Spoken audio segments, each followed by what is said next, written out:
Hello, hello, and welcome to the Squirrel Circus podcast. I'm the Rainbow Squirrel, and I'm joined by my co-hosts, Ian and Andy the Moss Guardian. Say hi, guys.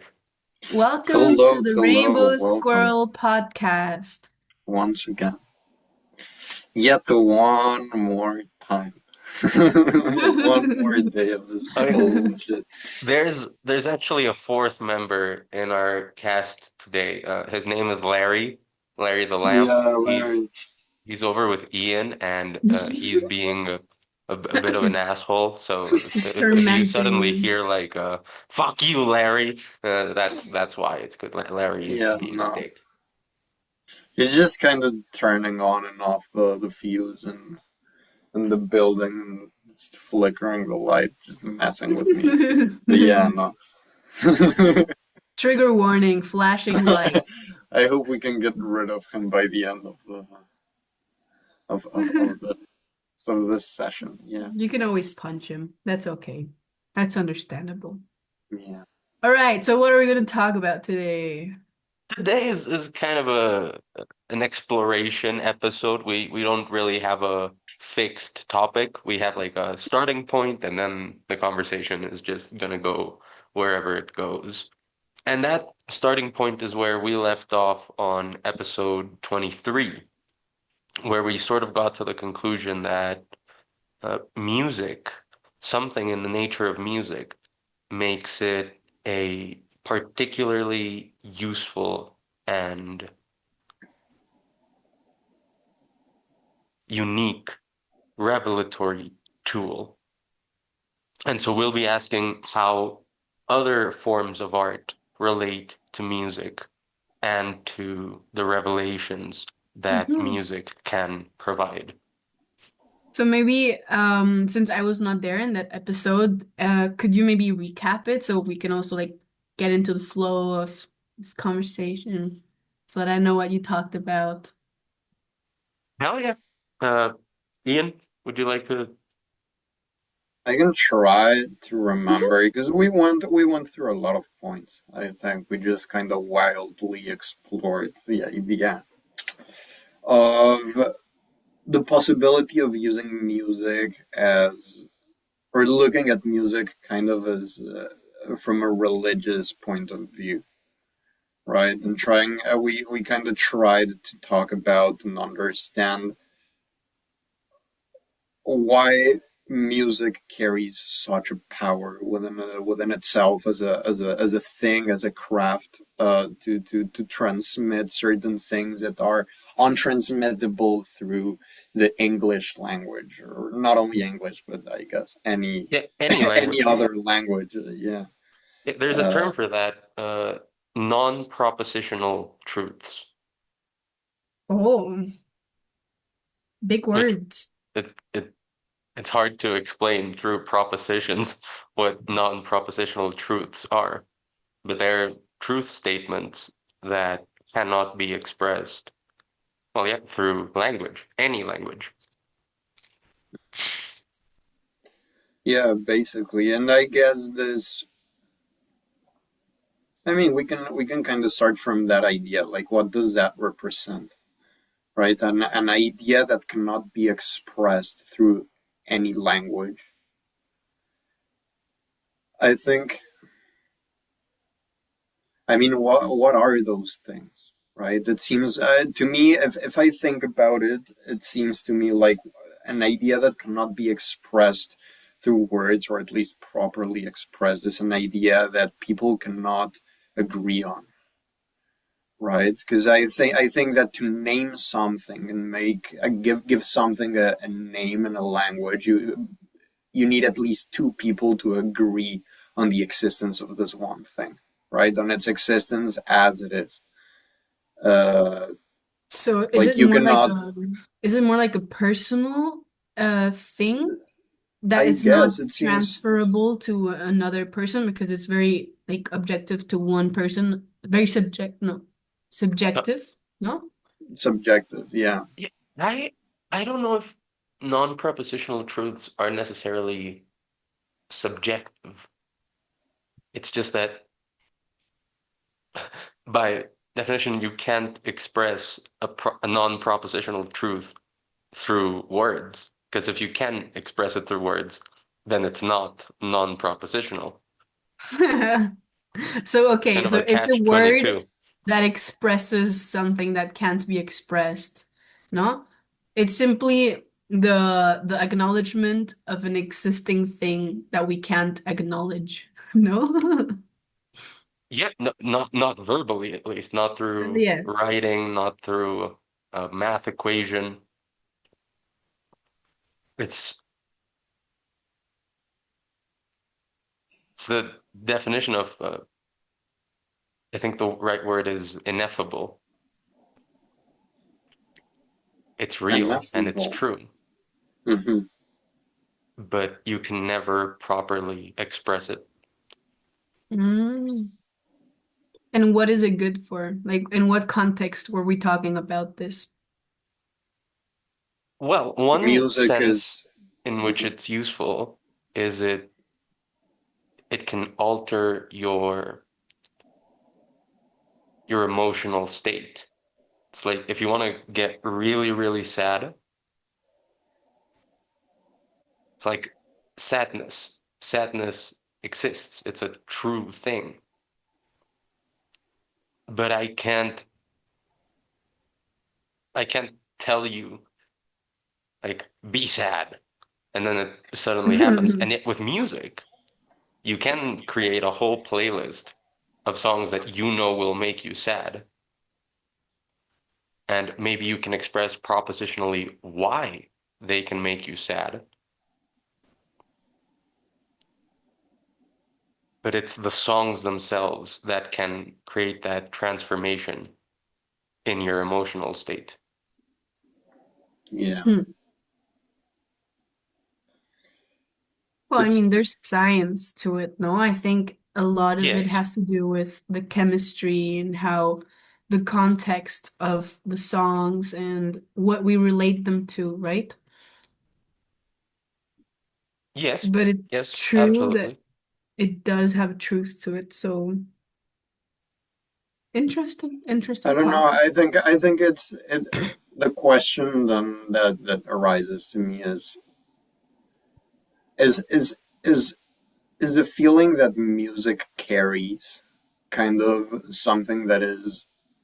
um, something that is coded, like naturally coded in the relationship between our brain and the music, or is it something that we have learned to preconceive from music and feel like that from I don't know, have we, for example, when you're talking music theory, like very basic music theory, you got a major chord and you got a minor chord, right? With both chords having three notes, and there is only a little fluctuation between the middle note of both chords, right?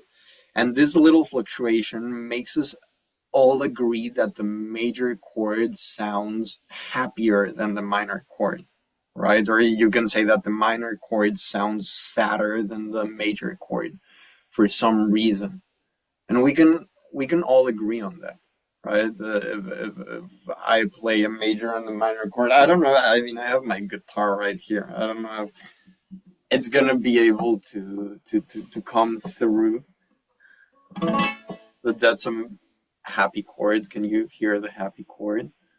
Kind of. Yes, yes. And that's a sad chord. Yeah. I really hate Larry. Yeah, I'm starting to hate Larry too. Larry's a little bit. I'm starting to hate Larry a lot too, but we have to pull through it.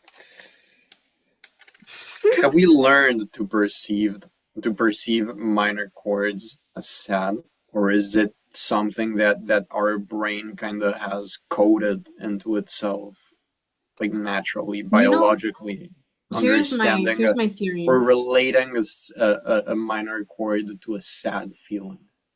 Here's my theory. Here's my theory. Since humans have evolved to talk, they've also evolved um to interpret the tones and the ways in which we communicate, right? So if someone uses the more sad tones, it conveys like the empathy of sadness. So you can tell by their tone what their intentions are, right? For survival, it's very important to know if this person is angry or is very happy, no? And so I think that's where it kind of comes from, this human consciousness of how things sound and what they make us feel, no? I mean, we Yes, definitely I do completely agree. also, I yeah. think it's innate. I think like as I look through the evolution of my own relationship through music, a lot of it I discovered on my own. And no one told me like this song is supposed to make you feel happy. It was just like, Yeah. oh my God, this song is a vibe. This song gets me dancing. And even I don't think it's necessarily because you associate happy songs with happy lyrics. Yeah, no, not at all. 'Cause Not at sometimes all. happy lyrics come with very sad melodies, and sad lyrics come with very happy melodies. And there's a strange interaction in how the lyrics change your emotions and how the melodies and the harmonies change your emotions. Hmm. Yeah, it's very interesting. Another very interesting thing that I I mean, I was doing some investigation work for university, and I learned something pretty interesting, which is the relationship between melodies and speech, right? And it basically kind of explains the reason for why some melodies are sticky and some melodies are not. Why there are good melodies and there are bad melodies. Can we? Because we can all agree on that, like there are certain melodies that are just good. And where does melody even come from? Right? Melody, because you can just like play a bunch of random notes in one scale and say like, okay, all of these notes are in the same scale, we're playing in the same key, and therefore what I just played is a melody, but it can just sound like a scramble, right? In a melody, you kind of have to be very thoughtful of how you phrase certain notes with specific rhythms to form something that makes sense, rather than not making sense. I don't know what this idea of making sense really means. It's something that just happens in our brain, interestingly. But something that is very necessary for a melody to become a melody is its repetition, right? We do not learn a melody if we don't hear it more than once. And we kind of have this ability in our brains already as human beings. Like we can all recognize a melody, right? We can all recognize, I don't know, "Bad Guy" by Billie Eilish, right? Oh my Like, God. I didn't think of that. Yeah. like we can all hear that and say like, "Oh, I've heard that before." Like you don't even have to recognize the specific song. Like all humans kind of do that, and it's something that is very related to speech, right? Because I feel like I do believe in all languages. Speech, like communication through speech, not only comes through the organization of words, but also through tone and how you, right? You can ask a question and just say a statement, and both sentences are going to be the same, but what makes one a question and the other a statement is that little uh Inflection. inflection that you do in the way you pronounce, right? And it's Wait, something that we as human beings kind of are very used to be unconsciously putting our attention to. what do you think, Ian, Andy? could you change locations? Larry is pissing Location. me the fuck off. Larry. Oh no, Larry. Can you sit on your bed and just let I'm Larry starting. die? I'm starting to kind I'm of. starting to get really angry with Larry. Larry's a little bitch. Larry's a little bitch. Maybe sit on your Starting to bed, work out like a peace treaty with Larry. I'm starting to like get used to it. slap it, do something, turn it off, Damn, damn. Bad turn it Larry. off. I can just You could I just sit can on try your to turn bed. them off. Is that better? Yes, thank you. It's still a bit annoying. Y Like ahorita, that's the whole purple cow of this episode because we have nothing actually Thank interesting to you. talk about. I really appreciate that. Thank you. and and so I think you guys are completely right about this. Like the way humans have evolved to understand each other's speech, like precisely the parts that are not propositional. Because you can say the same sentence, the same proposition, with two completely different inflections and with yeah. two completely different intents, with two completely different melodies, and they will tell you different things, even if it's the Hmm. same proposition.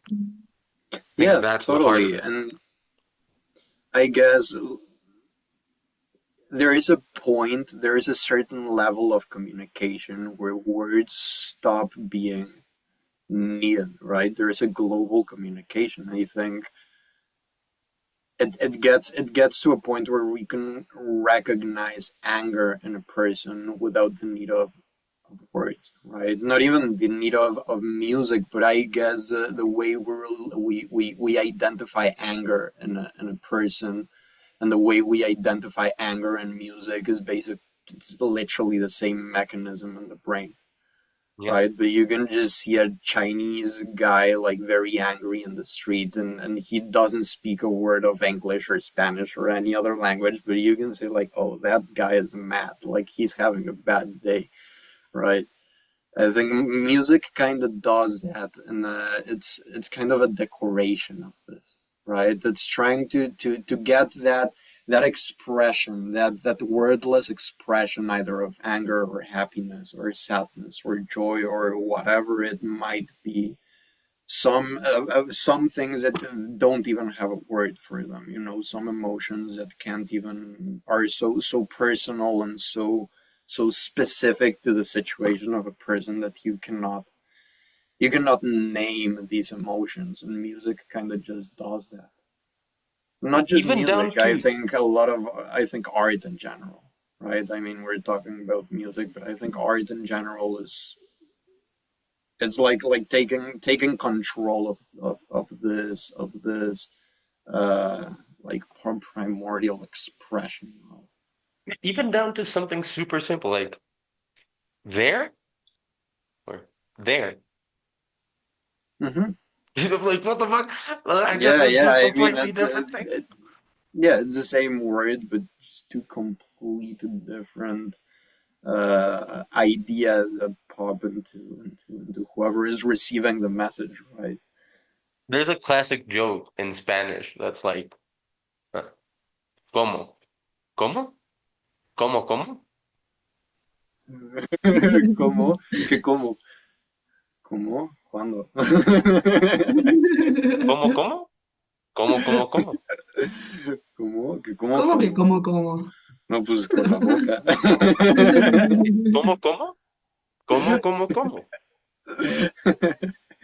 Yeah, it's crazy, but we understand that, right? And it's just I guess the language that kind of takes this to an extreme, and it seems to me that could be the reason there's one of the most developed societies and economies is the Chinese, right? They all speak the same language, and the Chinese language relies a lot in the dynamics of how you speak it, It's a right? very Like musical culture as you well. have you have only like a handful of possible of possible syllables you can pronounce, but you can pronounce them in so many different like variants of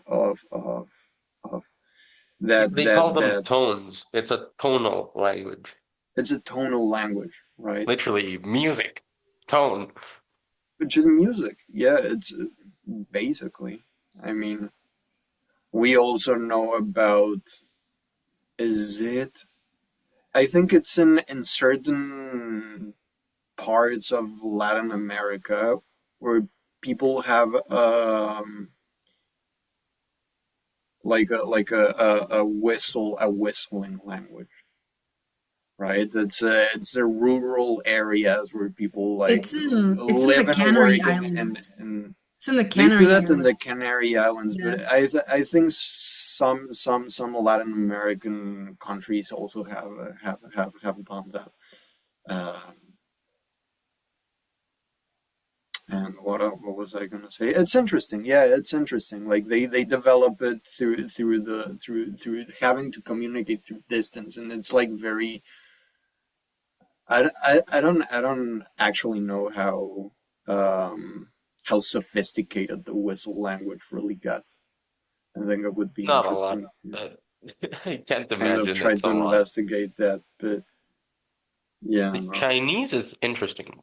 Mandarin can get super sophisticated because on top of the tonal language thing, you can put words together to create new words. Oh yeah. So they have like 10, no, not 10, 100,000 different like symbols, writing characters. But if you Mm-hmm. put them together, you have a whole new word. So it's like how many permutations are there of 100,000 symbols? Yeah, no, that's It's insane. you just. Like, what is the need? Where is the need of that? No? How is that better? Is that better? Is that I think so. I unnecessary? Is mean, that necessary? I think so. Yes. I But like, think why? Is you can be precise with the concepts that you are communicating. So yeah, more I guess complex language, more complex thoughts. Yeah, No? pretty much. yeah, and I mean more complex thoughts require a better organized mind, right? As well. And better organized mind for every member of a society will definitely make a very organized society, right? Which It's another and we're reason why talking. German has had such a vast philosophical tradition. Because again, they have less words by themselves than English, but you can put words together that Mhm, make new words, and you can do that endlessly in a way that you can't in English. yeah, So you can get really precise with the concepts that you're talking about. Yeah. Yes, it is. And but I and would say like the dictionary wise, they do have more words because I mean like the junction of these words that they do in German, they're like in the dictionary. So they become, if they're very frequently used, they become like words themselves. No, I do think that they have a lot of words. They have a lot, but not as many as English. No? That's Yep. interesting. We can fact check that. I had an argument about that with my aunt the And other day. And we were like, I okay, bet let's you look it up. won. Nice, nice. But yeah, it's very annoying when I try to read German and I just see a word that's like this long. And Yeah, the like poor word is dyslexic longer than people. the page. Yes, yeah. yes. And poor dyslexic people, I really pity them. Oh my God. But isn't that interesting? I feel like languages carry like a kind of a dogma within them, right? Where you have where certain where words mean what they mean, and you can't like use words to describe something else because people just won't understand you. There has to be an accordance between a lot of people and the meaning of each word, right? And that's kind of the core of different languages. But what happens when there is kind of a global language And for example, with German, you find yourself trying to read German, and it just becomes annoying, right? Because it's just like very long words that, I mean, if you have the passion for it, like probably reading German literature in German could be like very interesting, and it could be get like very profound, you know. But it requires an effort, right? And it requires kind of a passion to and an effort to be able to express from a language what it can really do.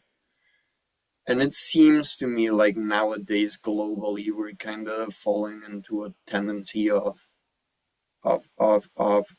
making everything quick, and try not needing to put an effort into things, right?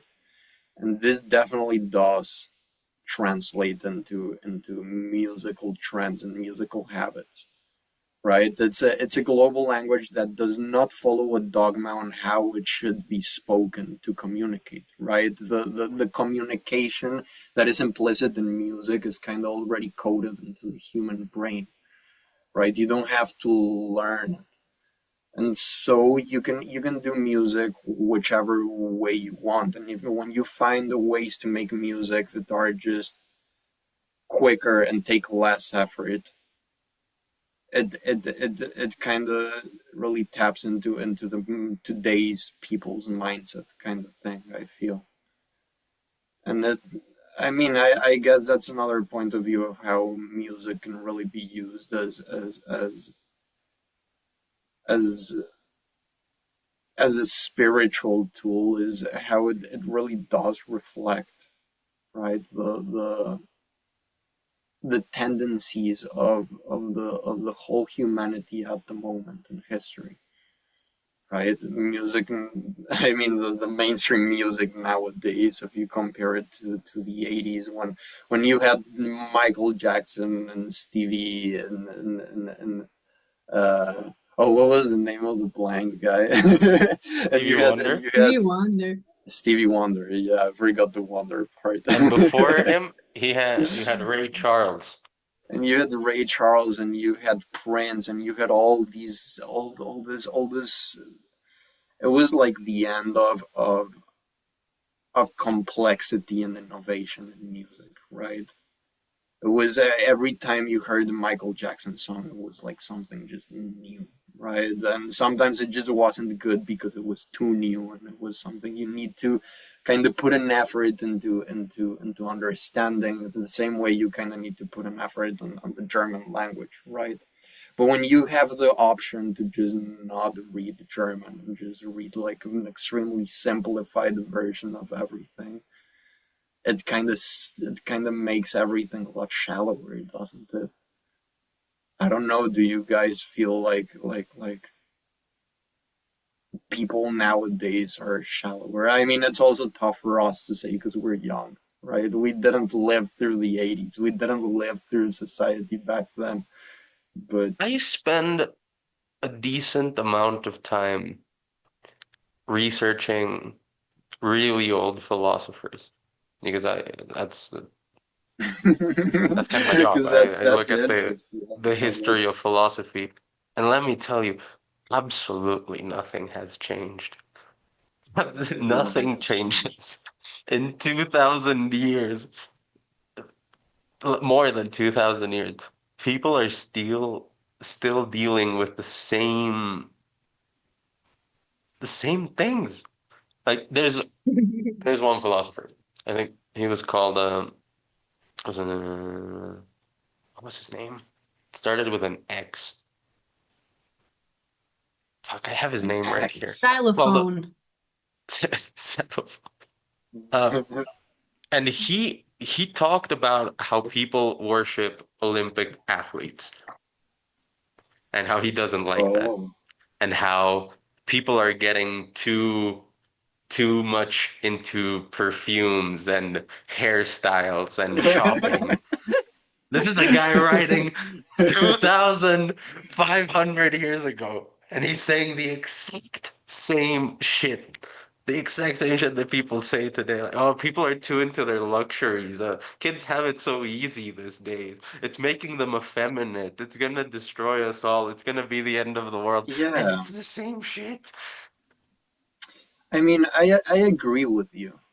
I agree with you to a certain degree because when we're talking about that amount of time, it's obvious that humanity has not progressed in general. You know, whenever it kind of gives a step forward, there's something else that makes it give a step back, and we're kind of just constantly battling and sacrificing to gain, and then sacrificing to gain again. And but the events that we live through and the it kind of comes in waves, and there is a change when you look at it in like a smaller span of time, right? Like what music was talking about, what mainstream music was talking about back in the 70s is very different to what mainstream music is talking about nowadays. You know, I mean, again, it's a 50-year difference, but it is different. I do think it's different. There was,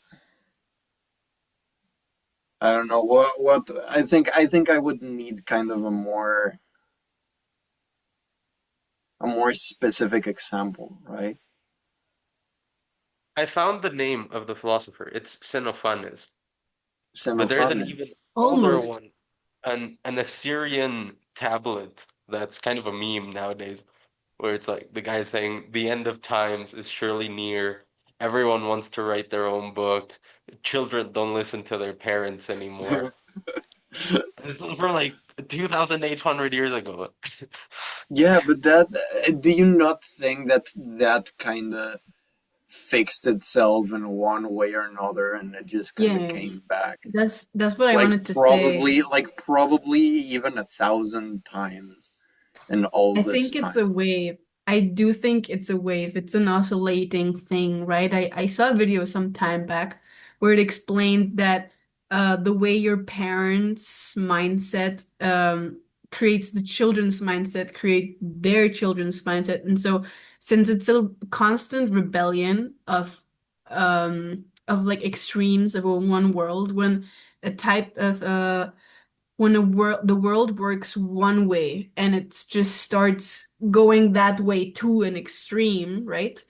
There's a rebellion of the children of these, like the new generation rebels against that and goes to another extreme, and the new generation rebels against that, and so it's kind of like an oscillation between like these things, no? Yeah, there's a Yeah, you guys know the meme of strong yeah, hard times create strong people. Strong people create good times. Good times create weak people. Weak people create hard yeah, times. Kind yeah. of No, like I that. mean that makes complete sense. That I makes think that's an complete sense. oversimplification, but And it they're sort of gets calling to and the they're calling us the generation of glass. yeah. I think we're having a very hard time. No? Well, Or that's are what we someone having in a the very good generation of We're not time? glass at would say, are what isn't just it? living in a forced state of idleness where we kind of are I made to mean, think it's that it's we have to all work, but over. we Everyone actually is have to very work. unhappy right now. Like I feel like Yeah.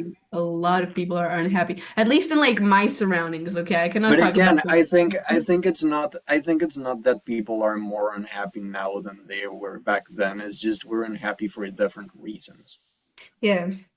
right? And these are Yeah. the reasons that we should be talking about in art, right? Because art is, if you think about it, art is also kind of a historical heritage, right? I mean, art is what we immortalize an art at a specific moment. It's just gonna stay there, right? I mean, maybe not for the eternity of existence, but it will stay there, and it will be a mark of of of of what we have learned, right, as humans, and what we have Mhm. gone through, right? The type and the reason for sadness at that specific moment, and I think that is very valuable.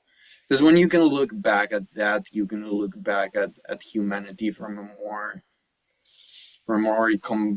complete point of view, right? Not so bubbled, but if you can look at the whole history of art, you can really get a very good idea of who us humans are, right? I guess it also gets kind of to Jungian philosophy and stuff, but um, yeah. I I agree that mainstream music has gotten simpler, but I don't think that complex, innovative music has just stopped existing. Oh no, no, no! It doesn't stop, but again, I don't think it's about the music that is being created. It's more about the music that people are listening to, right? Because Time to that's what we were talk. talking about, how the Time. music that you listen to uh, messes with your perspective of reality. Go ahead. Time to talk about angine de poitrine. Angine de poitrine. Oh, angine de Time to poitrine. talk about angine de poitrine. Poitrine. Please talk, because Poitrine. I don't have anything to say because I don't know Shout who that out, is. shout out to Please tell Angine me. de This Poitrine. will guarantee us 2 million views if we talk about it, if you put it on the cover. Angine de Poitrine. Angine de Poitrine. Yeah, people are talking about these two guys. They they got a very interesting concept. It's been going on for a few years now, but they just blew up a few months ago. And they have like a whole dressing up. I think nobody actually knows their real identities. They're kind of like Daft Punk, who became like very big, and nobody ever knew who they were until until they split. But these guys are kind of doing the same, but they have a very interesting concept where they are doing like extremely experimental music with tones that don't even exist, like in the scales in the Western scale that we are kind of used to. But it's just different in every single aspect. It's just Yeah, it's different like to to I to feel the like it's a whole. response to the AI generated music that has been going on right now. So basically what they're doing is doing like kind of dissonant, very, very complex and high skill music. So It's basically they will stupid complex. It's very very complex like music. yeah, Yeah. like polyrhythmically and very, very on time, everything like even the live concerts like they use loopers. So basically there's one person who has a guitar and a bass, like it's an instrument that has a guitar and a bass. Um, and they loop a bass part, right? And on top of that, while it loops, they play the guitar part. And the thing is that if you mess up just like once, like millisecond, the loop keeps repeating the mistake and everything just kind of disorganized. So the mental capacity and the skill that goes into these concerts is wild. And Yeah. it contrasts very wildly with how simple AI is making the music creation, right? So I really do think it's a very big criticism to that. Okay. I will have to check them out. I don't know if I'll put them in the thumbnail, but I will definitely put one of their songs in the description. Yeah, I think it's similar to what kind of You just have to gorillas send it to did me. with their. It's similar to what gorillas did with the mountain animation, right? Where they kind of went back into the idea of doing a drawing by drawing animation and putting that effort that is being kind of forgotten in the arts, or at least in the mainstream arts, right? And these kind of guys kind of introduced themselves into the mainstream, doing just that, and just kind of differing themselves from the rest of the artists with just pure dedication and pure. And they're not even like showing their faces, right? Like they're not And to be acceding honest, to the fame and the recognition yeah. And also as like the as music as humans, right? Just as not artists, which is pleasant. the music is not pleasant. I don't see Rainbow Squirrel like vibing to the songs. Okay, Uh, like the This is very I the. am very intellectual. monkey I think you brain. have to be like one of I those. like funky beats. I mean, Well, I think it's funky and I think it moves you, but it's just very it's intellectual dissonant. music. It It is very requires like dissonant. It has dissonance, a lot of dissonance, a lot of polyrhythm, a lot of, and also like they use like a voice filter when they talk and or sing, and it's very like, literally. So you know, it's they like sound like aliens. everything is like ugly on purpose, but not ugly. Like it's just complex and amazing. I think your microphone hated whatever sound that was so much that it didn't let us hear it. I couldn't even hear that. It just Yeah, no, stopped the audio. it just didn't come through. Okay, better, better. Oh, So Yeah, yeah, heavens. no, check but those out. shout out to those guys. Yeah, Shout check out. them out. I mean, I Yeah. was thinking of perhaps something more mainstream, like Polyphia. Polyphia is interesting. Polyphia is interesting. What do you because think it's about Polyphia? super high skill music. It's very creative, and it's fun to listen to. It's nice.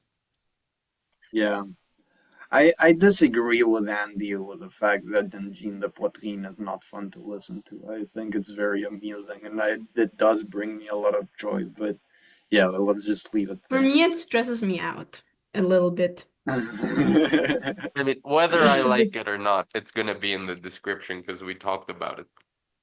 But yeah, I feel like when when you find yourself as a creative musician, right?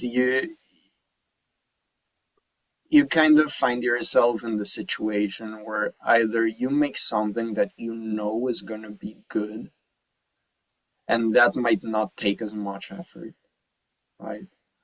Or you go kind of on the path of pure effort, right? On the focus on pure effort, no matter what happens. But you kind of need the fortune to I mean, in the cases of these guys, Polyphia and Jean de Poitrine and who else kind of does that nowadays? Maybe Jacob Collier, like Yeah. very genius minds, right? That are just very good at whatever they do, and it almost seems like they have a natural talent for it, right? Two Steps from Hell. And it, it Those guys are great. I'm gonna put them in the Two description steps too. from hell. I gotta listen to that. I gotta listen Away, to away, you. that. But It's really good.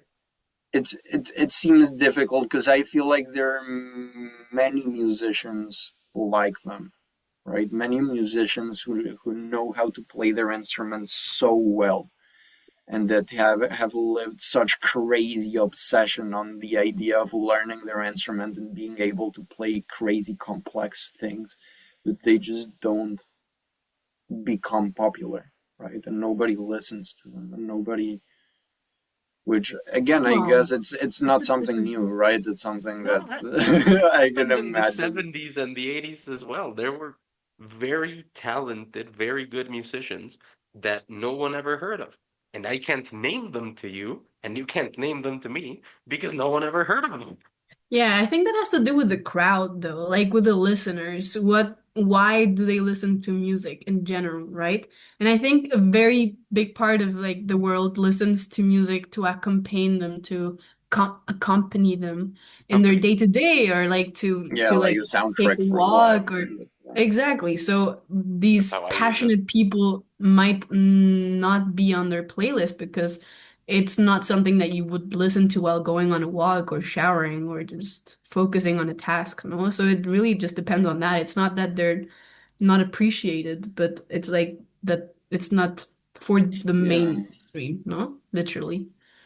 They I don't make the guess. music for that purpose.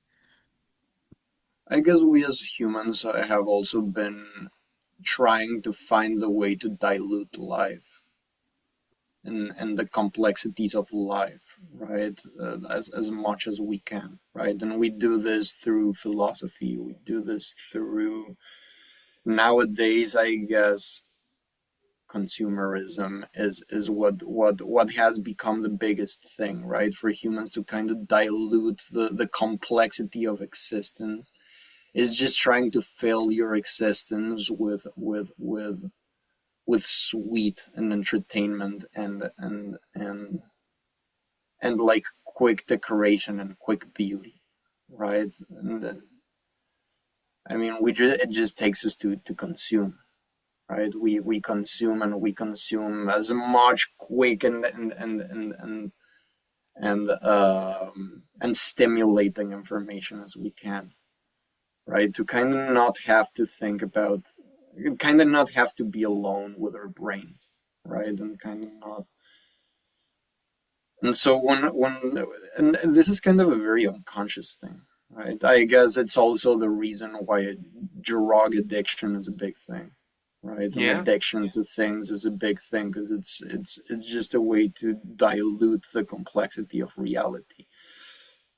And Yeah. so I guess you can do the same with music, right? Music, it's literally the first one of the first statements that we did in this podcast is the music that you listen to really does shape. I mean, at least what Socrates said. The music you listen to and the art you Aristotle. consume. Aristotle. Sorry about that. Sorry Gotcha, about that. philosophers, right? Aristotle. Socrates is a little Um, bitch. Aristotle knows what's up. yeah, where music, the music you listen to and the way you listen to music really shapes the way you live life in general, right? And if what you're using music for is kind of to silence your mind during those walks where you have nothing important to think about, right? Or or to silence the intrusive thoughts when you're trying to concentrate on something, like just using music as a noise. I I mean, guess it has become a very popular thing. It has I need become to a very confess, popular thing to do. like, whenever I'm writing an essay, I put music in the background. I do that. I don't think, am I disrespecting the music by No, doing that? you're not. You're not. I think it's just an observation of how this like crazy crazy crazy access that we have to different music and to choice of music, right? And to choosing what we're listening to and to just kind of takes us to